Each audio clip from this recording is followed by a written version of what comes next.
year. Beef prices, for example, are at an all-time high. Donald Trump promised that he was going to lower inflation on day one. He lied. Inflation has continuously increased. The most recent report has inflation increasing above expectations to 2.7%. Core CPI increased even more to 2.9%. And what are congressional Republicans doing? Nothing. In fact, it's even worse than that. They are actually ending this week early because they're afraid to cast votes on the Jeffrey Epstein issue. The Rules Committee is not meeting because they're afraid to cast votes to release the Epstein files. So you've got this Epstein issue affecting congressional operations and making sure that the congressional Republicans don't work on trying to lower costs. So this is an epic cover-up, right? This is a cover-up of epic proportions where you've got the majority party literally having us leave Congress early and not having the Rules Committee meet because they don't want to deal with releasing the Epstein files. We should release the Epstein files. It is what Donald Trump campaigned on. It's what Attorney General Pam Bondi talked about this February when she said the Epstein client list was, quote, sitting on her desk right now. Why don't we have that client list? And these are the questions the American people keep asking, and the story is not going to go away because at core, this is an issue about underage women who were sexually abused and assaulted. Attorney General Pam Bondi should not be protecting Jeffrey Epstein's legacy, nor his clients, nor should congressional Republicans be doing the same. With that, it is my honor to introduce our amazing field general for the DCCC, Congresswoman Susan DelBene. She's done a fantastic job, and she's going to discuss what we talked about this morning. Thanks, Vice Chair Lieu and Chairman Aguilar. Good morning, everyone. This morning in caucus, we presented how we're holding House Republicans accountable for their disastrous agenda and our path to retake the majority. We hear over and over and over again from people back home that the top issue for them is affordability and lowering costs for everyday goods. By all accounts, Republicans have failed miserably in the time that they've had the trifecta. Prices are still rising, whether it's housing, health insurance premiums, or everyday things like food and groceries. Republicans broke their promise to lower costs. Their big, ugly law is just another broken promise.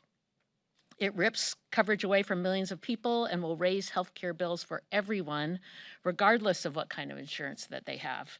And it takes food off the table from hungry families and children. It guts funding for rural hospitals and increases ER wait times. Energy bills will go up for families across the country. Republicans did all of this to pay for tax breaks for the wealthiest few. Their agenda is cruel, it's extreme, and an absolute disaster. And the American people agree. In poll after poll, we see that the Republicans' bill is massively unpopular. The more people learn about it, the more they oppose it. The one lie Republicans keep telling themselves is that voters won't punish them in the midterms because the American people won't feel the pain of the cuts until after the election. Aside from the fact that this is exactly the kind of insincere political gamesmanship the public hates, it's also not true. In a matter of months, millions of people will see their health insurance costs go up by an average of 75%. Rural hospitals are already announcing they'll close down and cut services. So no matter how many legislative games that Republicans try to play, there's no hiding from the facts. The big, ugly law will devastate and have devastating consequences that will absolutely be felt by working families. Republicans are poised to lose the majority next year, and they know it. You can tell by the way they're behaving. They avoid in-person town halls because they're afraid to face the public when they have to talk about their big ugly bill. House Republicans are headed for the exits. We already have 3 vulnerable Republicans decide to retire or not run for re-election because they know they're not going to take the majority. And we know there are more with one foot out the door who may soon announce that they won't seek re-election. So in these last 6 months, Republicans have broken promise after promise, feeding into a larger narrative that reminds everyone that they don't work for the American people. They work for the elite, the powerful, and the billionaires. It's a theme we hear on the ground day after day. And if House Republicans would take the time to listen to their constituents back home, instead of only working and waiting for Donald Trump to tell them what to do, they would know. But instead, they blindly follow his orders that are hurting our economy and hitting the American families in their pocketbooks. And that's why they'll lose the majority. House Democrats will hold every single vulnerable Republican accountable for their betrayal against their communities when they supported the big, ugly bill. We have the better message, we have stronger candidates, and public sentiment is on our side. And next year, we'll have the gavels. Thank you, and I'll turn it back to Chairman. Thank you, Chair Dobene. Questions? Thank you. House Oversight just approved a subpoena of Ghislaine Maxwell. What are the main questions? What are the leading questions that you have for her? I'm not on the House Oversight Committee. For I your won't co- be. for your Yeah, caucus, I what won't. would you I hear? won't be in those meetings. But let me tell you our position. Donald Trump and House Republicans want to protect the rich and the powerful. It's the basis of their one big ugly bill, and it continues to be the theme when it comes to Jeffrey Epstein. House Democrats want the truth to come out. We're going to continue to support those efforts. Donald Trump and his son and his closest friends spent years fanning the flame of this theory, and now we're holding them accountable. Do they want to protect the rich and the powerful, or do they want the truth? Those are the questions that the Oversight Committee hopefully will get to the bottom of. Nick? On redistricting, I mean, for Councilman Del Bene, how much harder will it be for Democrats to retake the House if Republicans go ahead with redistricting in Texas? And then, for that matter, do you want blue states to go ahead with mid-cycle redistricting as well? You know, Republicans are running scared, and it's pretty clear that they know they can't win on their message with voters. They're not listening to them. So they're trying to rig the system, and they're going to try. They've brought this issue up in Texas. They shouldn't do it. They should be careful what they ask for, because they will make Republicans more vulnerable too, and we will compete in every single one of those districts. So Republicans will lose their job if this is the path that they go down. And the American people are against it. They want to make sure that that it's not politicians trying to pick their voters, but voters actually get to pick their representatives. Let me add a California piece. I'll turn it over to the Vice Chair as well for his thoughts. It's our belief that we can't fight with one hand behind our backs. House Republicans passed this one big ugly bill to kick 17 million people off of health insurance 2 weeks ago. And the first thing that they do after the celebratory high fives at the White House is push forward redistricting efforts to hold on to power. It doesn't sound like a group that's very confident in the policy that they passed, so they want to rig the system. But there should be a response. We can't let Texas go unanswered, and it's our belief that we should do whatever we can to protect democracy. We shouldn't stand on the sidelines while Republicans unwind districts in order to consolidate power to give Donald Trump even more ability to threaten our democracy and set aside the rule of law. Thank you. In 2018, Democrats flipped the House by 40 seats. One reason it was such a big number is because Republicans thought they were smart when they did gerrymandered redistricting and made a bunch of Republican districts that were sort of Republican, and they thought they could win. Well, they lost them all in that wave. So Atlas Intel, one of the most accurate pollsters last term, came out with a new poll showing Democrats ahead +10 on the generic congressional ballot. So I dare Republicans in Texas and Ohio to do redistricting. I dare you to take incumbent Republicans right now and make their seats less safe, because we're going to flip them. Michael. Thank you, Mr. Chair. It seems as though the trust deficit between Republicans and Democrats have widened even more since the March CR debate, now that they passed the reconciliation bill and decisions, as a member of leadership and as an appropriator. I'm just curious your thoughts heading into recess. How are you feeling about the appropriations process when you all come back? There won't be a lot of time to try to keep the government open. How are you feeling about just where the appropriations process stands? The Senate hasn't passed any bills. The House has only taken up 2 bills. They were party line votes. Just kind of take a step back and give me a state of play as we head into recess. It's a pretty broken problem. It's a pretty broken system right now, the appropriations process. I'm not going to lie. This is a place where, and I think Kevin McCarthy, kind of started to break this process when he put Freedom Caucus members on the committee. He did that to try to become speaker and to hold the gavel. And we're suffering from that consequence now. The committee's always been a place where reasonable people come together, disagree, and then try to find some common ground and use the appropriations and budgeting process to find common ground to meet the needs of our constituents. We're struggling with that right now, and in the room you see that. Rosa DeLauro is an amazing leader. Tom Cole has a lot of respect, but when you continue to give power to Donald Trump and Russ Vought, who says the appropriations process should be less bipartisan, you're really lifting up some pretty dangerous actions and rhetoric, and we're seeing that. So it isn't just about the rescissions bill. It's about do we have a process or not? Do we trust that the executive is going to spend the money that we allocate? Article 1, Section 9, Clause 7, no money, but in consequence of appropriations. Like, do we stand behind that or not? And I think that's a question for our Republicans colleagues that they're going to have to mull this August, and we hope that they come back and feel a little differently than they have in the past. Appreciate the question. Allie? And then.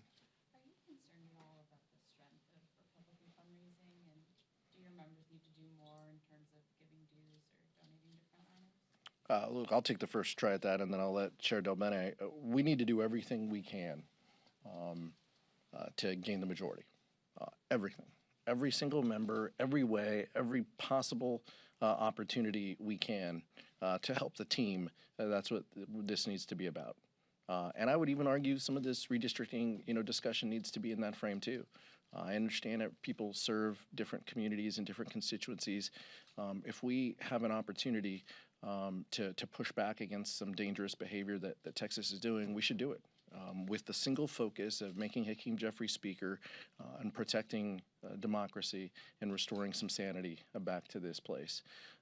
So every member should be giving dues, helping out, helping a colleague, doing town halls in other districts, filling the need that exists to drive our message and to communicate that we stand for rural hospitals. We stand for people getting health care.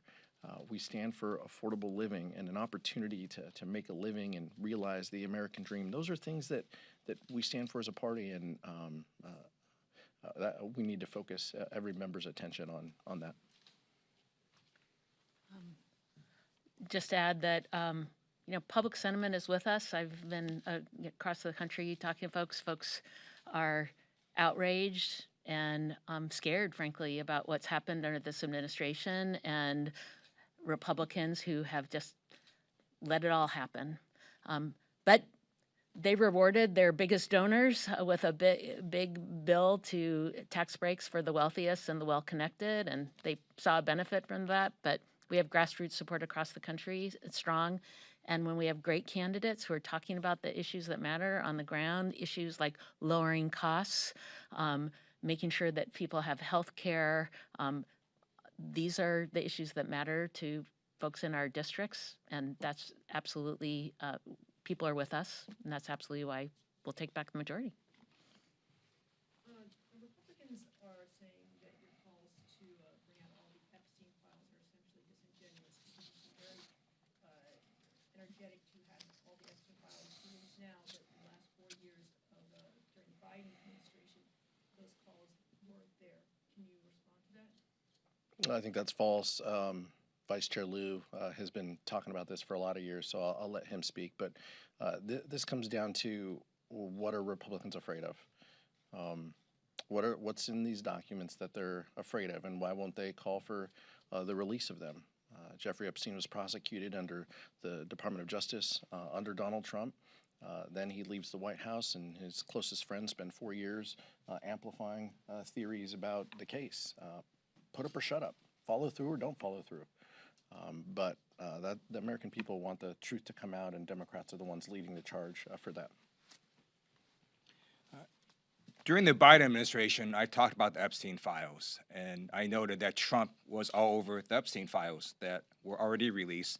There's multiple pictures of Trump and Jeffrey Epstein. There's multiple videos. There are bizarre quotes from Trump about Epstein.